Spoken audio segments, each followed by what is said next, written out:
The crime that changed America forever. True story of greed and betrayal. The sound of sirens tore through the quiet Washington night.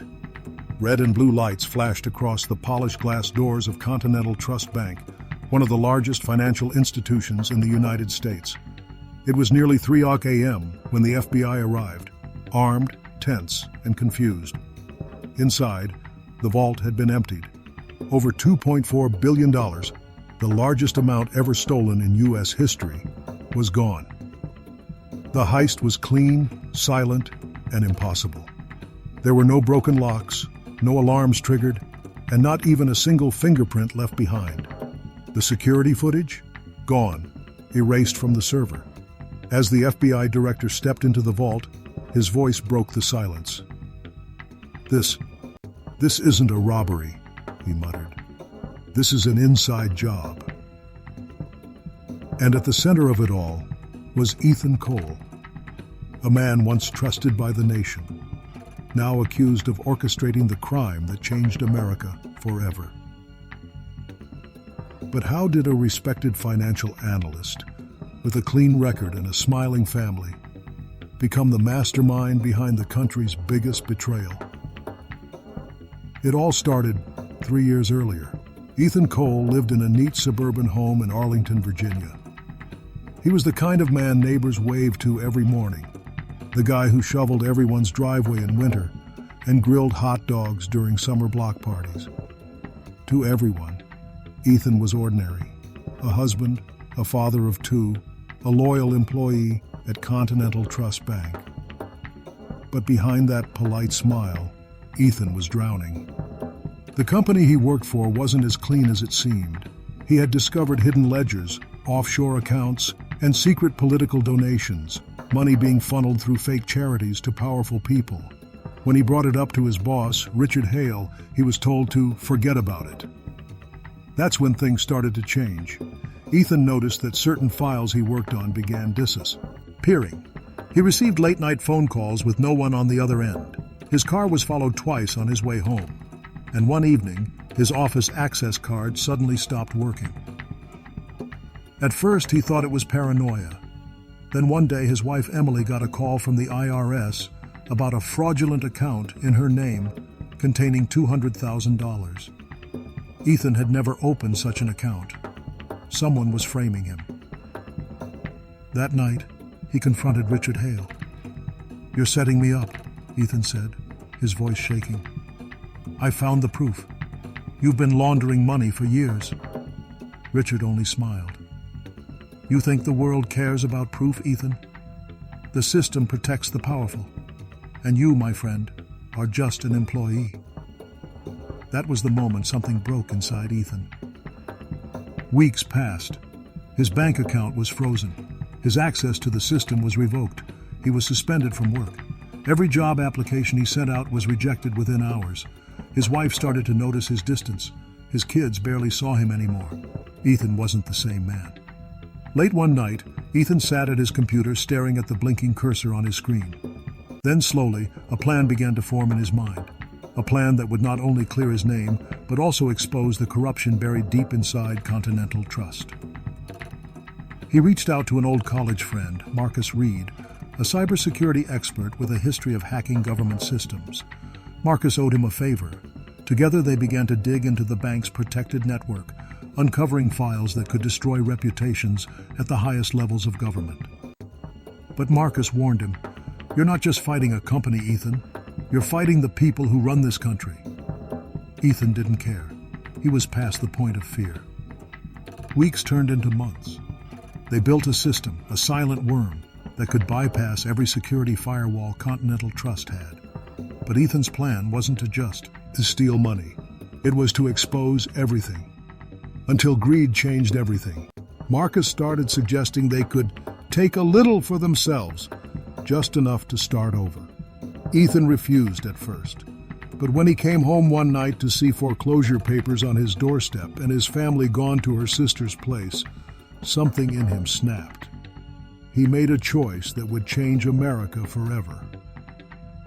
On the night of June 14, 2022, Ethan and Marcus activated their plan. Within 4 hours, $2.4 billion vanished from the U.S. financial system, rerouted through hundreds of ghost accounts. But what Ethan didn't know, what he couldn't have known, was that someone else was watching them, someone inside the FBI. As dawn broke over Washington, Ethan received a message from an unknown number. It read, "You took their money. Now they'll take everything from you." And then, Marcus disappeared. Ethan stood alone in his dark living room, his hands trembling as he watched breaking news flash across the TV. The media called it the heist that shook America. His face appeared on the screen moments later, labeled Most Wanted, Inside Man of the Century. Suddenly, headlights appeared outside his house. Dozens of black SUVs stopped on the street. The sound of boots hitting pavement echoed in the night. The FBI had found him, but just as Ethan opened his back door to flee, he froze. Someone was already waiting there in the shadows. A familiar voice whispered, "You shouldn't have trusted me, Ethan." Ethan's breath caught in his throat. The voice was unmistakable. "Marcus?" he whispered. From the shadows stepped Marcus Reed, his friend, his partner, the man he thought he could trust. Except now, Marcus was wearing a bulletproof vest with 3 bright letters printed across the front. FBI. Ethan stumbled backward, his mind spinning. You were working with them?" Marcus raised his gun, eyes cold and unblinking. "Not with them," he said. "For them. This was never." "Care about you, Ethan. You were just the bait." The sound of the front door crashing open filled the house. Agents swarmed inside, shouting commands. "Hands up! Drop to the ground!" Ethan's mind screamed run. He dove through the kitchen, leaping over the counter just as bullets shattered the glass behind him. He crashed through the back door, sprinting into the rain-drenched woods behind his house. "Ethan, stop! Don't make this worse!" Marcus's voice echoed, but Ethan didn't look back. He ran until his lungs burned. His clothes were soaked, his heart thundering in his chest. He reached a small clearing near the old railway line and collapsed behind a fallen tree. For a few moments there was only silence, then the faint hum of a helicopter overhead. The light swept across the trees, searching. Ethan pulled a small flash drive from his pocket, the only proof he had left. On it were encrypted files linking Continental Trust to a network of politicians, lobbyists, and corporations, all tied to one thing: a secret fund used to influence national policy. He knew if he turned himself in now, that evidence would vanish, just like Marcus had vanished months ago. But now he understood. Marcus never disappeared. Marcus had sold him out. Hours later, the rain stopped. The morning sun broke through the clouds as Ethan made his way to the edge of a quiet town in Maryland. He was exhausted, his hands shaking, his clothes muddy. He ducked into an old diner near the train station, sitting at a corner booth. The waitress, a woman in her 50s with tired eyes, brought him coffee. "You look like you've been through a storm," she said softly. "You have no idea," Ethan muttered. As she walked away, he turned on a small portable radio sitting on the counter. Every channel carried his name. Authorities are still searching for former Continental Trust analyst Ethan Cole, accused of orchestrating the largest financial theft in U.S. history. He turned it off, staring blankly at his reflection in the window. Then his phone buzzed. Unknown number again. "You think Marcus betrayed you? He's not the only one. Look in the mirror." Attached was a photo. It showed Ethan standing in front of the vault the night of the heist, except he had never been there physically. The image was fake, a deep fake, planted to make him look guilty beyond doubt. Someone was rewriting the truth. Ethan's hands trembled. He realized now that he wasn't just up against the FBI or Marcus. He was up against something much bigger, a system that wanted him erased. He left the diner quickly, slipping out the back. Every person he passed on the street felt like a threat. Every car that slowed down made his stomach twist.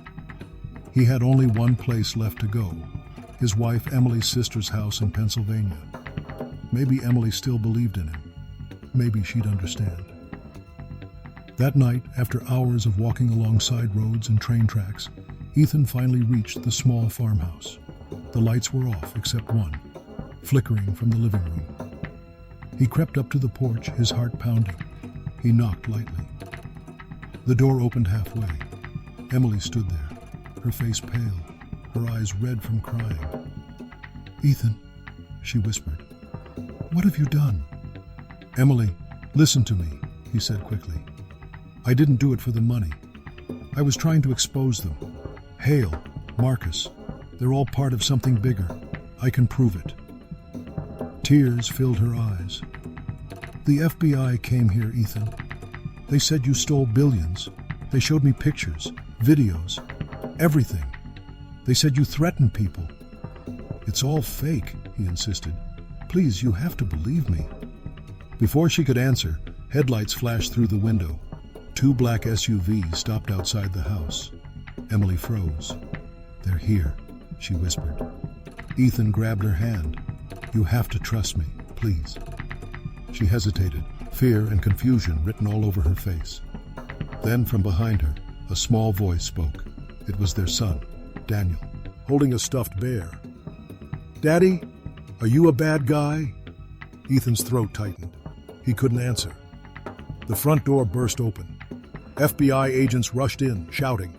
Emily screamed as Ethan shoved open the back door and ran into the cornfield. Floodlights swept across the tall stalks as he disappeared into the night. Bullets whizzed past him. Dogs barked. The sound of chaos filled the air. Then, silence. Ethan stumbled into an open field, gasping for breath. The flash drive was still in his hand. He looked up at the dark sky, rain starting to fall again. He thought he was safe, until a voice came through a loudspeaker behind him. "Ethan Cole, this is Director Hale. You're surrounded. Drop the drive." Ethan froze. Richard Hale himself was there. But Hale wasn't supposed to be FBI. He was a banker. And that's when Ethan realized this wasn't a government operation anymore. It was personal. The rain poured harder as Ethan turned slowly, his heart hammering in his chest. The field was surrounded.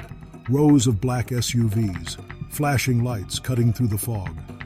Armed men in tactical gear spread out in a circle, rifles raised. But these weren't just FBI agents. Their uniforms didn't match. No badges, no insignias, just masks. And at the center of them stood Richard Hale, calm, dry under a black umbrella, wearing a suit too perfect for a midnight arrest. His face carried the same confident smile Ethan had seen in his office years ago, the day everything began to fall apart. "Ethan," Hale said smoothly, stepping closer, "you've caused quite the mess." Ethan gripped the flash drive tighter. "You framed me.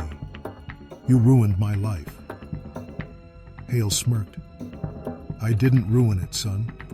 You did that yourself when you went digging where you shouldn't have." The men behind Hale spread out, blocking every escape route. Ethan's mind raced. He had nowhere left to run. "You think the FBI's really after you?" "LT," Hale continued. "Half the Bureau's payroll runs through us. Washington doesn't move without our approval. You were useful until you became dangerous." Ethan's voice shook. "You killed Marcus, didn't you?" Hale chuckled softly. "Killed him? No. He's alive, and still working for me." Ethan's stomach twisted. His best friend hadn't just betrayed him. He was still helping the very man who destroyed his life. "Give me the drive," Hale said, holding out his hand. "You've already lost everything. Don't make it worse." Ethan took a step back, rain dripping from his face. "You can't hide forever, Hale. The truth's on here. I'll make sure everyone sees it." Hale sighed. "Ethan, the truth doesn't matter when we own the story." Before Hale could say another word, headlights flared from the far end of the field. A truck roared through the mud, its tires slicing through puddles. It skidded to a stop between Ethan and Hale's men. The driver's door burst open, and to Ethan's shock, it was Emily. "Get in!" she screamed. Ethan didn't think twice. He dashed toward the truck as bullets ripped through the night. He dove into the passenger seat, slamming the door as Emily hit the gas. The truck fishtailed wildly, mud flying everywhere. "Emily, what are you doing?" he shouted. "I don't know," she yelled back, her voice shaking. I saw the news, and I didn't know what to believe. But then I checked the drive you left on your old laptop. You were right, Ethan. Everything you said, they're all involved. Ethan's eyes widened. You saw the files? She nodded. Names, transfers, offshore accounts, all of it. I sent copies to 3 reporters before I came. Ethan stared at her in disbelief. For the first time in months, he felt something he thought he'd lost, hope. But it didn't last long. A black SUV slammed into the back of their truck, sending them spinning off the road. The vehicle crashed into a ditch, glass shattering, the world twisting in chaos. Ethan's head hit the dashboard. Everything went dark. When he woke up, the rain had stopped. Smoke rose from the crumpled hood of the truck. Emily was unconscious beside him, a small cut on her forehead. He shook her gently. Emily, wake up. She groaned softly. Ethan, the drive. He looked down. It was still clutched in his hand. Then he heard footsteps. Richard Hale was walking toward the wreck, his umbrella gone, his suit drenched, but his expression calm and controlled. You just don't know when to stop, do you? He said. Ethan stepped out of the wreck, swaying, his knees weak. This ends tonight. Hale laughed. Oh, it ended long ago. You just didn't realize it. Ethan's mind was spinning. He needed time, seconds, anything. Then he remembered. Emily said she sent copies. Hale motioned for one of his men to grab the flash drive. Take it, he said. Ethan's eyes met Hale's. You think that drive matters? The files are already out. Hale froze for the first time. What did you say? Ethan smiled weakly. 3 journalists, coast to coast. They have everything. You can't stop it now. Hale's mask of control cracked. You think they'll believe you? You're a criminal, Ethan. A thief. Your face is on every screen in America. Maybe, Ethan said quietly. But the truth doesn't need my name to survive. At that moment, a loud buzz echoed in the distance, then the faint sound of news alerts pinging from the men's phones. Hale looked down at his own device. His expression darkened. Breaking news. Confidential files leaked from Continental Trust Bank reveal massive political bribery scheme. Headlines were flashing everywhere. The media had it. The story was out. Ethan had won. Hale's eyes filled with rage. He raised his gun. You'll still die a criminal. Ethan didn't move. Maybe, but America won't forget. A gunshot split the night. Emily screamed. Hale staggered backward, a hole through his chest. Behind him stood an FBI team. Real agents this time, guns drawn. Marcus Reed was among them, his face pale. He dropped his weapon.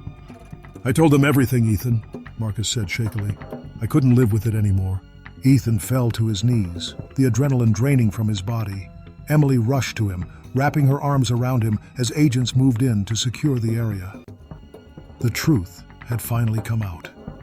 Continental Trust executives were arrested across multiple states. Names of senators, CEOs, and lobbyists filled the evening news. Billions in illegal funds were seized. The crime had exposed corruption at the highest levels of government, forcing new laws, new oversight, and the largest financial investigation in U.S. history. But for Ethan Cole, there was no victory, only survival. As dawn broke over Washington, he stood in handcuffs, staring at the horizon. Emily held his gaze through tears. An agent approached. You're free to go after questioning, he said. The Attorney General wants to speak with you personally.